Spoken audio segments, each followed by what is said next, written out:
bugun men aytadigan, ma'lumot telefon ishlatadigan har bir odamga, ayniqsa pensionerlar, nafaqa oluvchilar, nogironligi bo'yicha to'lov oladiganlar, bo'g'uvchisini yo'qotgan oilalar va ularning farzandlariga bevosita tegishli. Agar telefoningizda ayrim shubhali ilovalar, begona raqamlar orqali kelgan havolalar, bank kartangizga ulangan noma'lum xizmatlar yoki siz bilmagan ruxsatlar bo'lsa, pulingiz xavf ostida qolishi mumkin. Ayrim holatlarda odam pensiyasini ola olmay qoladi, kartasidagi mablag' yechib olinadi. Keyin esa isbotlash, ariza yozish, bank va tashkilotlar orasida yurish majbur bo'ladi. Shuning uchun videoni oxirigacha ko'ring. Hozirning o'zida kanalga obuna bo'ling, like bosing va bu ma'lumotni ota-onangizga, buvingizga, bobongizga, qo'shnilaringizga yetkazing. Avval pensiya nafaqalar ko'proq naqd shaklda, pochta orqali yoki mahalla, bank kassasi orqali olinardi. Odam pulini qo'liga olardi. Xavf asosan hujjat yo'qotish, navbatda turish yoki begona odamga ishonib yuborish bilan bog'liq edi. Hozir esa ko'p to'lovlar bank kartasiga tushadi. Bank ilovalari, SMS xabarnomalar telefon raqamiga bog'langan xizmatlar orqali boshqariladi. Bu qulay, albatta. Lekin qulaylik bilan birga yangi xavf ham paydo bo'ldi. Telefon endi oddiy aloqa vositasi emas, u sizning bankingiz, hujjatlaringiz, pensiya kartangiz, SMS kodingiz va shaxsiy ma'lumotlaringiz saqlanadigan joyga aylandi. Men ekspert sifatida eng ko'p uchratadigan muammo shuki, odamlar pensiya davlat tomonidan olib qo'yildi deb o'ylaydi. Aslida esa pul kartaga tushgan, lekin firibgarlar tomonidan yechib olingan bo'ladi. Yoki telefon raqami begona odam qo'liga o'tgan bo'ladi. Yoki pensioner o'zi bilmagan holda yordam beramiz, pensiyangizni oshirib beramiz. Kompensatsiya bor. Kartangizni tasdiqlang degan havolaga kirib bank kartasi raqami, amal qilish muddati, SMS kodini kiritgan bo'ladi. Natijada pensiya kelgan kuni bir necha daqiqa ichida pul boshqa kartaga o'tib ketadi. Eng xavflisi nimada?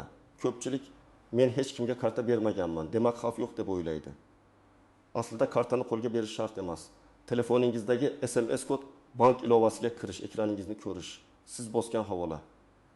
Telefoningizga o'rnatilgan masofadan boshqarish ilovasi firibgar uchun yetarli bo'lishi mumkin. Shuning uchun men bugun aniq qilib tushuntiraman. Telefoningizda nima bo'lsa xavfli, kimlar ko'proq ehtiyot bo'lishi kerak.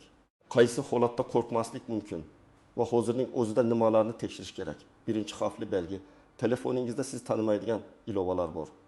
Masalan, AnyDesk, TeamViewer, RustDesk, AirDroid, Quick Support kabi masofadan boshqarish ilovalari. Bu ilovalar o'z-o'zidan yomon emas. Ular mutaxassislar uchun foydali bo'lishi mumkin. Lekin pensioner telefonda bunday ilova qanday paydo bo'lganini odam o'zi bilmasa, bu juda jiddiy signal. Firibgarlar ko'pincha qo'ng'iroq qilib, men bank xodimiman, sizning pensiya kartangiz bloklanadi, yangi to'lovni ulab beramiz, telefoningizga himoya dasturi o'rnating dedi. Keyin odamga shunday ilovani o'rnatishga majbur qiladi. Ilova o'rnatilgach, firibgar ekranni ko'radi, ba'zan telefonni masofadan boshqaradi, bank ilovasiga kirishni kuzatadi, SMS kodlarini ko'radi. Pensioner esa men faqat yordam olyapman deb o'ylaydi. Ikkinchi xavfli belgi, SMS kodlarini o'qishga ruxsat olgan shubhali ilovalar. Telefon sozlamalarida ayrim ilovalarga SMS, kontaktlar, bildirishnomalar ekran ustida ko'rinish. Maxsus imkoniyatlar, ya'ni accessibility ruxsati berilgan bo'lishi mumkin. Oddiy kalkulyator, fon rasmi, chiroqcha o'yin yoki telefonni tezlashtiruvchi ilova nima uchun SMS o'qishi kerak? Hech qanday sabab yo'q. Agar shunday ruxsat berilgan bo'lsa, bankdan kelgan kodlar begona ilova orqali ko'rilishi mumkin. Bu ham pensiya kartasidagi pulni yo'qotishga olib keladi. Uchinchi xavfli belgi, telefoningizga kelgan havolalar. Masalan, Telegram, WhatsApp yoki SMS orqali pensiya jamg'armasidan 6,5 ming so'm kompensatsiya, yangi ijtimoiy yordam uchun ro'yxatdan o'ting, kartangizga pul tushishi uchun tasdiqlang, navbatdagi indeksatsiya to'lovi degan xabar keladi. Havola chiroyli ko'rinishi mumkin, hatto unda davlat ramziga o'xshash belgi ham bo'lishi mumkin. Lekin havola haqiqiy rasmiy sayt bo'lmasa, u sizni soxta sahifaga olib kiradi. Siz karta raqamini, amal qilish muddatini, telefon raqamini va SMS kodni kiritasiz. Shu bilan firibgar pulingizga yo'l ochadi. To'rtinchi xavfli belgi, telefon raqamingiz sizning nomingizda emas.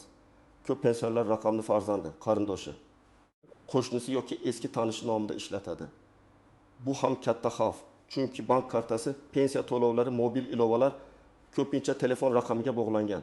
Agar raqam sizning nomingizda bo'lmasa, ertaga SIM karta tiklash, bankdagi ma'lumotni yangilash, kod olish yoki bahsli holatni isbotlash qiyinlashadi. Ayrim vaziyatda raqam egasi SIM kartani qayta tiklab, sizning xabarlaringizni olishi mumkin. Men bunday holatlarni amaliyotda ko'rganman. Pensioner karta pulini kutadi, lekin SMSlar boshqa odam qo'liga o'tadi. Keyin bank ilovasiga kirish tiklanadi va mablag' yechiladi. 5-xavfli belgi bank kartangizni boshqa odam ishlatadi. Men bu yerda farzandlar yordam bermasin demayapman. Lekin pensioner kartasi to'liq boshqa odam qo'lida bo'lsa, PIN kodni ham o'sha odam bilsa, bank ilovasiga ham o'sha odam kirsa, keyin nizoli holatda pensiyam qayerga ketdi degan savolga javob topish qiyin bo'ladi. Qonuniy jihatdan karta egasi o'zi mas'ul bo'ladi. Agar siz PIN kodni o'zingiz aytgan bo'lsangiz yoki SMS kodni bergan bo'lsangiz, bank ham har doim pulni qaytarib bera olmaydi. Endi real hayotga yaqin misollarni ko'rib chiqamiz. Birinchi misol, 68 yoshli ayolning pensiyasi har oyning 10 sanasida kartaga tushadi. Unga bir kun oldin noma'lum raqamdan qo'ng'iroq qilishadi va kartangiz yangilanmasa pensiya tushmaydi deyishadi. Ayol ishonadi. Telefoniga masofadan yordam ilovasini o'rnatadi. Ertasi kuni 1.900.000 so'm pensiya tushadi va endiki daqiqa ichida 3 ta o'tkazma bilan yechib olinadi. Ayol bankka borganda pul kartadan o'z telefonidagi tasdiq orqali o'tgani ma'lum bo'ladi. Bu yerda pensiya olib qo'yildi emas, firibgarlik sodir bo'lgan. Ikkinchi misol, 700 yoshli erkak Telegramda urush yillari farzandlariga qo'shimcha to'lov degan xabarni ko'radi. Havolaga kiradi. Sayt juda ishonarli ism familiya. Karta raqami, SMS kod so'raydi. U davlat to'lovi bo'lsa kerak deb kiritadi. Kartasida 2.400.000 so'm bor edi. Pensiya ham yangi tushgan. 1 soat ichida pul bo'lib yechiladi. Eng yomoni, u bu holatni 3 kundan keyin biladi. Chunki SMS xabarnoma o'chirilgan bo'ladi. Uchinchi misol, pensioner onaning telefon raqami o'g'lining nomida. O'g'il boshqa viloyatda raqamni eski SIM sifatida qayta tiklatadi. O'zi ham bilmagan holda onasining bank SMSlari shu raqamga bog'langanini unutadi. Keyin telefon almashtiradi, bank ilovasi qayta ulanadi, chalkashlik boshlanadi. Bu yerda yomon niyat bo'lmasligi ham mumkin. Lekin natijada pensioner pulini vaqtida ola olmaydi. Bankka borishga ariza yozishga majbur bo'ladi. Shuning uchun telefon raqami va bank ma'lumotlari egasining o'z nomida bo'lishi juda muhim. Kimlar ko'proq xavotir olishi kerak? Birinchi navbatda smartfon ishlatadigan, bank kartasiga pensiya oladigan, Telegram yoki WhatsAppda faol bo'lgan telefon sozlamalarini yaxshi bilmaydigan pensionerlar. Ikkinchi navbatda ularning farzandlari. Chunki ko'p hollarda ota-ona firibgarlikni darhol sezmaydi. Uchinchi guruh, nogironlik nafaqasi, boquvchisini yo'qotganlik nafaqasi, bolalar puli yoki ijtimoiy yordam oladiganlar. Ularning ham kartalari va telefonlari xuddi shunday xavf ostida. Kimlar ortiqcha qo'rqmasligi kerak? Agar telefoningizda faqat rasmiy bank ilovasi bo'lsa, ilovalarni Play Market yoki App Store orqali o'rnatgan bo'lsangiz, SMS kodni hech kimga bermasangiz, shubhali havolalarga kirmasangiz, telefon raqamingiz o'z nomingizda bo'lsa va karta PIN kodini hech kim bilmasa, xavf ancha kamayadi. Lekin baribir vaqti bilan tekshirish kerak. Chunki firibgarlar usulini tez o'zgartiradi. Eng katta tuzoqlardan biri rasmiy xodim qo'ng'iroq qilyapti degan ishonch. Bank, pensiya bo'limi yoki boshqa davlat tashkiloti xodimi sizdan SMS kod so'ramaydi. Men buni alohida ta'kidlayman. SMS kod bu sizning elektron imzoingizga o'xshaydi. Uni aytsangiz siz amaliyotni tasdiqlagan bo'lasiz. Kod faqat bekor qilish uchun kerak. Kod aytilmasa karta bloklanadi. Kodni ayting. Pensiya tushishini tekshiramiz degan gaplarning barchasi xavfli. Ikkinchi nozik jihat, firibgarlar qo'rqitish orqali shoshiltiradi. Hozir aytmasangiz pensiyangiz to'xtaydi. 5 daqiqa ichida tasdiqlang. Kartangizdan noqonuniy pul chiqyapti. Biz to'xtatamiz deyishadi. Oddiy odam vahimaga tushadi. Ayniqsa pensioner davlat bilan muammo bo'lib qolmasin deb o'ylaydi. Shoshilinch qaror qabul qiladi. Aslida haqiqiy tashkilotlar masalani telefon orqali SMS kod so'rab hal qilmaydi. Shubha bo'lsa, qo'ng'iroqni uzing. Rasmiy raqamga o'zingiz qo'ng'iroq qiling yoki bank filialiga boring. Uchinchi tuzoq. Men faqat karta raqamini berdim. Buning zarari yo'q degan fikr. Karta raqami ba'zi hollarda pul o'tkazish uchun kerak bo'lishi mumkin. Lekin karta muddati, orqa tarafdagi CVV kod, SMS kod. Bank ilovasi paroli hech qachon berilmaydi. Ayniqsa CVV kod va SMS kodni birga aytsangiz, bu kartadan to'lov qilish uchun yetarli bo'lishi mumkin. 4-nozik jihat rasmiy ilovaga o'xshagan soxta ilovalar. Ba'zan firibgarlar pensiya tekshirish, ijtimoiy to'lov, bank himoyasi, kompensatsiya nomli APK fayl yuboradi. Android telefonlarda odam Play Marketdan emas, to'g'ridan-to'g'ri faylni o'rnatadi. Bu juda xavfli. Bunday ilova telefon ichidagi xabarlarni o'qishi, ekran ustida oynalar chiqarishi, bank ilovasiga o'xshash soxta sahifa ko'rsatishi mumkin. iPhone'da ham xavf yo'q deb bo'lmaydi. Lekin Androidda chetdan APK o'rnatish ayniqsa xavfli. 5-nozik jihat pensiya to'xtatilishi bilan firibgarlikni aralashtirib yubormaslik. Ba'zi qonuniy holatlarda pensiya yoki nafaqa vaqtincha to'xtatilishi mumkin. Masalan, hujjatlarda nomuvofiqlik bo'lsa, yashash joyi yoki shaxsiy ma'lumotlar yangilanmagan bo'lsa, bank rekvizitlari noto'g'ri bo'lsa, to'lov oluvchi uzoq muddat pulni olmasa, vafot etgan shaxs nomiga to'lov davom etayotgan bo'lsa yoki qonunda belgilangan boshqa asoslar bo'lsa. Lekin telefoningizdagi shubhali ilova uchun davlat pensiyangizni olib qo'yadi degan gapni to'g'ri tushunish kerak. Telefoningizdagi xavfli narsa ko'proq firibgarlar pulingizni olib qo'yishiga sabab bo'ladi. Davlat pensiyani faqat qonuniy asos bo'lsa to'xtatadi. Firibgar esa sizning beparvoligingizdan foydalanib kartadagi pulni yechadi. Yana bir muhim jihat. Qarindoshlar orasidagi ishonch ham tartib bilan bo'lishi kerak. Ko'p oilalarda ona yoki ota kartasini farzandiga beradi. Bozorga borib kel, dori olib kel, kommunal to'lovni to'la. Bu hayotiy holat. Lekin men maslahat beraman. Karta kimda? Qancha pul tushdi? Qancha sarflandi? SMS xabarlar kimning telefoniga kelyapti? Bank ilovasi qaysi telefonda o'rnatilgan? Bular aniq bo'lsin. Chunki keyinchalik aka-uka, opa-singil o'rtasida pensiya qayerga ketdi degan nizo chiqishi ham mumkin. Eng to'g'ri yo'l. Pensionerning asosiy kartasi o'zida bo'lsin. Kerak bo'lsa alohida karta ochilib, ma'lum miqdor o'tkazilsin. Birinchi qadam, telefoningizdagi ilovalarni tekshiring. Android telefonlarda sozlamalar bo'limiga kiring. Ilovalar degan joyni oching. O'zingiz tanimaydigan ilovalarni ko'ring. Ayniqsa masofadan boshqarish, telefonni tozalash, tezlashtirish, himoya, kompensatsiya, pensiya, yordam, bonus kabi nomdagi ilovalarga e'tibor bering. Agar ilovani qachon va nima uchun o'rnatganingizni bilmasangiz, uni o'chirib tashlashdan oldin farzandingiz yoki ishonchli mutaxassisga ko'rsating. Bank ilovasiga o'xshagan lekin nomi g'alati bo'lgan ilova bo'lsa, ehtiyot bo'ling.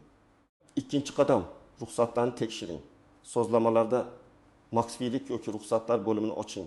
SMS, kontaktlar, telefon, bildirishnomalar, kamera, mikrofon, maxsus imkoniyatlar degan joylarni birma-bir ko'ring. Oddiy o'yin yoki chiroqcha ilovasiga SMS o'qish ruxsati berilgan bo'lsa, uni olib tashlang. Maxsus imkoniyatlar bo'limida tanimagan xizmat yo'qilgan bo'lsa, bu juda xavfli bo'lishi mumkin. Chunki bunday ruxsat ba'zan ekrandagi tugmalarni bosish va matlarni o'qish imkonini beradi. 3-qadam, bank ilovasini tekshiring. Ilovaga kiring, oxirgi operatsiyalarni ko'ring. Siz qilmagan o'tkazmalar onlayn to'lovlar. Begona kartalarga pul ketgan bo'lsa, darhol bankka murojaat qiling. Kartani vaqtincha bloklatish kerak bo'lsa, bankning rasmiy raqamiga qo'ng'iroq qiling yoki filialga boring. Bank ilovasidagi parolni yangilang. Agar ilova boshqa qurilmaga ulangan bo'lsa, uni chiqarib tashlash bo'limi bor yo'qligini tekshiring.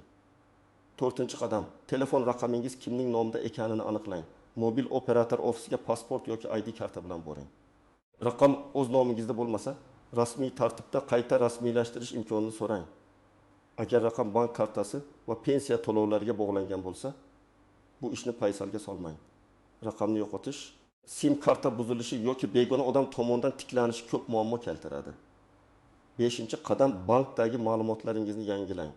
Bank filialiga ID karta yoki pasport, pensiya kartasi, telefon raqamingiz bilan boring. Mening kartamga bog'langan telefon raqami to'g'rimi? SMS xabarnoma yo'qilganmi? Boshqa qurilmalar ulanganmi? Shubhali xizmatlar yo'qmi deb so'rang. Agar pensionerning o'zi bora olmasa, qonuniy vakillik yoki ishonchnoma masalasini bankdan aniq so'rash kerak. Har bir bankning tartibi farq qilishi mumkin. 6-qadam, pensiya jamg'armasi yoki tegishli tashkilot bilan masalani ajrating. Agar pul umuman tushmagan bo'lsa, bu bank firibgarligi emas, to'lov masalasi bo'lishi mumkin. Bunda tuman yoki shahar pensiya jamg'armasi bo'limiga, mahalladagi mas'ul xodimga yoki rasmiy murojaat kanallariga murojaat qiling. O'zingiz bilan pasport yoki ID karta, pensiya guvohnomasi bo'lsa, bank kartasi rekvizitlari, oxirgi to'lovlar haqidagi ma'lumot bankdan olingan ko'chirma bo'lsin. Murojaatda aniq yozing, qaysi oy uchun pensiya tushmadi. Oldin qaysi sanada tushardi? Bank kartasi raqami oxirgi 4 raqami qanday? Telefon raqamingiz qaysi? 7-qadam, agar pul yechib olingan bo'lsa, vaqtni bo'y bermang. Darhol bankka murojaat qilib kartani bloklating. Keyin yozma ariza qoldiring. Arizada sana, vaqt, summa, siz qilmagan operatsiyalar, qaysi raqamdan qo'ng'iroq bo'lgani, qaysi havolaga kirganingiz, qaysi ilova o'rnatilgani, SMS kod aytilgan yoki aytilmaganini aniq yozing. Telefoningizdagi qo'ng'iroqlar tarixi, SMS'lar, Telegram yoki WhatsApp yozishmalari, havola skrinshotlari, bank operatsiyalari skrinshotlarini saqlang. Keyin ichki ishlar organlariga yoki kiber xavfsizlik bo'yicha mas'ul organlarga ariza bilan murojaat qiling. Muhimi, sharmanda bo'laman deb yashirmang. Firibgarlar aynan odamning uyalishidan foydalanadi. 8-qadam. Yaqinlaringiz uchun oddiy qoida tuzing. Ota-onangizga bitta gapni yodlating. SMS kodni hech kimga aytmayman, havolaga kirmayman, begona odam aytgan ilovani o'rnatmayman.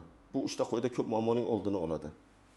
Ularning telefonida bank ilovasi bo'lsa, murakkab parol qo'ying, lekin parolni begona daftarga yozib, telefon g'ilofida saqlamang.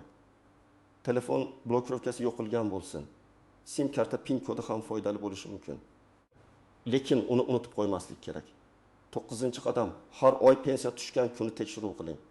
Masalan, pensiya odatda 10 sana atrofida tushsa, o'sha kuni bank SMS'ini ko'ring. Ilovadan balansni tekshiring. Keraksiz katta summani kartada uzoq qoldirmang. Lekin pulni hammasini naqd qilib olish ham har doim qulay emas. Eng muhimi nazorat bo'lsin. Agar 1 million 800 ming so'm tushib, 1 soatdan keyin 1 million 500 ming so'm qayergadir ketgan bo'lsa, buni bir oy o'tib emas. O'sha kuni bilish kerak.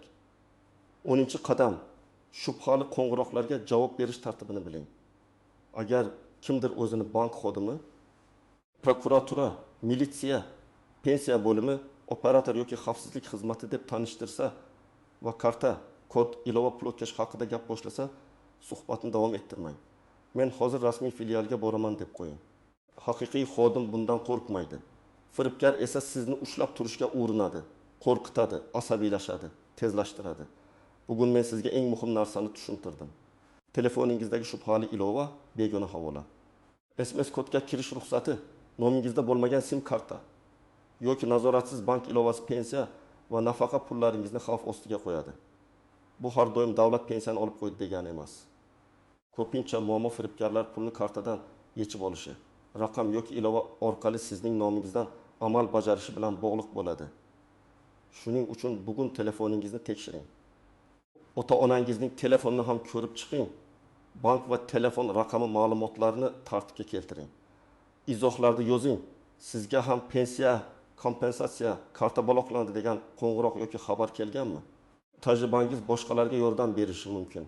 Videoni foydali deb bilsangiz, like bosing, kanalga obuna bo'ling va bu ma'lumotni albatta yaqinlaringizga yuboring.